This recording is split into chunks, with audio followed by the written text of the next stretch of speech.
Hi guys, so our second show after the Revolution Elite Combat Championships. 2 weeks later we did Ring Warriors at the Civic Quarters, New Era 2. Unbelievable card again. We had a stacked junior card of 11 fights, and then we had a stacked adults card of 10 fights. So we started in the afternoon, junior card first, and then the adults sort of leading on to the early evening. Team Revolution, the juniors, unbelievable, all of them. So we'll start off with Riley Prudence. The week before we took what we thought was a skills bout at Chesterfield to actually get there. Bear in mind Riley's only had one bout. To sort of get there and then to find out literally a few minutes before it was an actual bout, and the other kid was 10 kg heavier. But Riley's come on so much, and a very sort of explosive little fighter, and he took it, and unfortunately didn't get a decision. We thought he won 2 rounds out the 3, to be honest with you, against a bigger, more experienced kid. But how he handled that as well, the respect and the sportsmanship, is detriment to himself, but also how I'd like to think how this gym's running. All the juniors are coming through, and the respect they've got and how they're acting with the fights is phenomenal. So sort of on back to Ring Warriors. Riley then a week later comes out, gets the win, celebrates, and shows that much emotion of how much it means to him, and that's what I like in this junior squad that we've got coming through, how much it means to them, but not like it's how much work rate they're actually putting in the gym as well.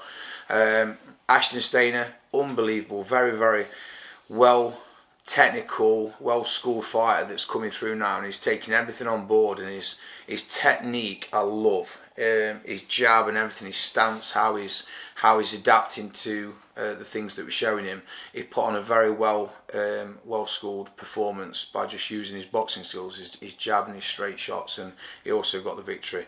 Next up, Showtime, Daisy Fisher. She fought Charlie RECC from Team Agogi on the grounds that she boxed on this one, and then Daisy's doing the return on the Immortal show on 3rd of December, going up there for an exhibition bout with Charlie to do K1 because she's more of a kicker. So unbelievable for Charlie to come down and box Daisy, because obviously that's what Daisy's working on a daily basis. Daisy, I wanted her to do a more composed performance, and I said, look what Carson can do on the back foot. So we worked Daisy's footwork solid for sort of 3-4 weeks. She moved and used the jabs, and because of the crowd and also landing the straight shots, which were very clean shots, it got a little bit too much for Charlie, and she got a little bit overwhelmed, unfortunately. So Daisy walked away with a win. Unbelievable performance though, with the footwork and the straight shots, and she's shown that she was sort of levels above from her last performance, and that's what we're looking for, is progression in these fighters.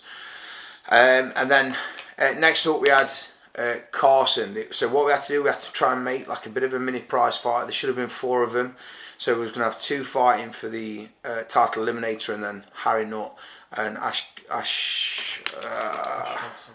Thompson was going to be fighting for the belt. Unfortunately we had a pull out, so it left three of them. I didn't want to cancel one of the fights, so we did like a round robin. They was all going to fight each other twice. So Harry fought Ash first. Unfortunately Harry put a very dominant performance in against Ash, and then Carson should have been fighting Ash second. But Ash pulled out because of the dominant performance that Harry had put on him. Harry's a very, very good boxer. Carson lost to Harry earlier on in the year, but Carson has come on a lot, so I was confident for Carson to fight Harry again. With Ash pulling out, it left Carson and Harry then sort of fighting what you could say is in the final. So we decided to make it a 5-round fight. Carson also fought the week before at the Fitness Factory show. Got the victory at Chesterfield, but felt like he'd lost. Because the performance he put in, we know he could do better. He knew he could do better. He felt like he weren't listening to me in the corner as well, which he was, but there was just slight delays in him sort of putting it into action. So he felt disappointed when he got out of the ring, because he thought he'd let me down, which he never lets me down, because obviously anybody that gets in there is unbelievable. But it wasn't his best performance. So he got the victory, but came away and feeling like he'd lost. Roll on a week later, he fights Harry in the final. and puts on an unbelievable performance, wins a couple of the rounds, but didn't get the decision. The respect and the sportsmanship that they're showing each other after as well. There's a photo of them fist pumping each other, and him being lifted up, he's still got a cup, he's still got his medal, and the whole crowd, the support, everybody cheering for him. It came away from that fight with a loss, but feeling like he won. So that shows what sort of this sport and what these situations can sort of do for people. The contrast from the week before, from losing a fight, from winning a fight but feeling like you lost, to then a week later losing a fight but then feeling like you've won, and gaining so much from that fight and learning so much from that fight. They're the fights that you need, for me personally, and it will grow even stronger from this. And next year, I know Carson's going to have an unbelievable year, and he will be walking away with a belt at some point. He's working towards that. So it's a great performance by the Green Machine. I couldn't be prouder of him, and then more memories for a lifetime for him from that one fight. Hats off to Harry, great performance, very strong, a very good boxer from Undisputed, a very good kickboxer as well. So yeah, great performance by both of them. Then next up, we had Jess Giles brought a boxer. So we had, I think he brought his youth fight and he got a good win. And then we sort of moved on to the main card. Obviously, Link Boxing Academy had a great team. Del Richardson started very strong against Isaac Gibbs, but heavyweights, and it's heavyweight boxing. He got clipped with a shot and he sort of didn't recover, unfortunately. So Isaac got the win there. Luke Bailey got a win. Sarah Hollingworth fought Chelsea Jones. Chelsea come up from down south. Great to see the female boxers go at it as well for 3 rounds as well. So it was a great bout with Sarah coming away with a win. And then what I did, I put 2 of my teenagers into the adult section, just to sort of give Link a bit of a break as well, because they got a lot of fighters on. So we had Sam Turner and Harry Nutt. These are 2 of my juniors that he's struggling to get matched because they're absolute units. I've got Sam's 13 and he's over 6 foot, and we've got Harry, he's also like 6 foot and he's only 14. So I'm having to match him against older kids. But wow, what performances again. Sam's come on loads, he's having one-to-ones with me. His technique, his hands are better, his hitting harder, his technically now we're getting there correctly where he's striking. Harry again, just comes forward. Obviously we call him Captain Up because he's got this bit of a wild right up that he throws, but it seems to work. So it's we keep working on combinations for him to keep putting that in, and the body work.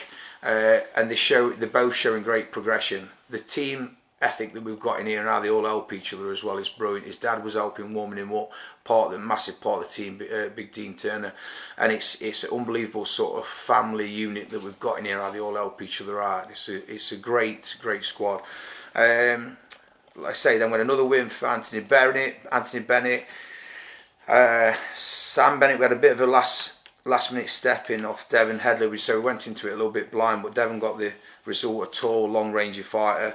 Then Dylan Hart, I think it was the co-main event meant to be, against Kurt Bradford from the Fitness Factory. So Dylan managed to stop him with body shots, walking away with the cruiserweight title. Smithy again, he had his opponent pulled out, so we had like a bit of a last minute standing, went into it a little bit blind. We got sandbagged a little bit. We thought he was under 5 fights, but then we found out he got 12 wins and 1 loss. But Smithy did what he does, very tough, keeps coming forward, entertained the crowd. He just unfortunately didn't get a decision. And then what was the co-main event, but then we have to move it forward, was Danny Knee versus Conor Cartwright. That was for the welterweight title, with Danny walking away with the belt, but Conor Cartwright, same again, as I said in the other interview, unbelievable opponent, very good boxer, well schooled. Danny used his movement, counter punching, and then broke his body down, and then got the victory with a stoppage. Main event, Mark Miles, the Machine. Ash Keaton came in, same again, a little bit of a last minute standing. Ash, one of Mansfield's toughest boxers, and yeah, it was a bit of a war to start with. Ash sort of gave him some, but Mark did what he does, keeps walking forward, keeps that body work going in, non-stop work, step back, they miss, and then he goes again. That work rate's just phenomenal, and it breaks anybody down. Obviously then Mark the Machine Miles defended his title. unbelievable show, sold out. We had 436 in the Civic Centre, so we had literally had the same crowd from 2 weeks previous at RV Adam. I think we had like sort of 450 at RV Adam, 436 at Civic Centre. 2 separate crowds as well, so if we'd had that actually had that on one event, would have been pushing 900 again. Bigger shows next year as well. We're looking at a unit, so we'll be pushing for full day events where we'll be doing ringed events as well as caged events. So keep your eyes peeled. The next show's booked in for the 4th of March, and so keep liking, keep sharing, keep following, and keep supporting these fighters, because we've got an unbelievable team. And I'll see you all soon.